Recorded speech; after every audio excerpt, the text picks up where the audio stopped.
কথাগুলো শুনে আপনারা কেউ ভয় খাবেন না। আমি যে কথাগুলো বলবো এগুলো শুনে আপনারা কেউ ভয় খাবেন না, শুধু মন নিয়ে নেবেন।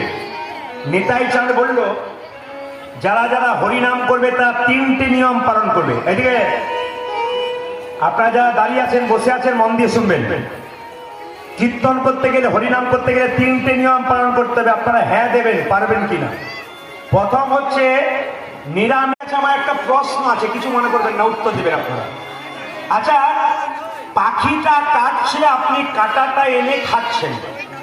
আমি আপনাকে প্রশ্ন করব, যে পশু বা পাখির মাংস আপনারা খাচ্ছেন, আমি একটু জিজ্ঞেস করে যাই, যারা খাচ্ছেন তাদের আঙুলটা কেটে আমাকে দিন, তো আজ আমি ঝোল করে খাবো। আপনারা কারা কারা আঙুল কেটে দেবেন? হাত তুলুন। নিজের আঙুলটা কাটতে কত কষ্ট হয়, তাহলে যে পাখি বা পশুর জীবনটা নিচ্ছেন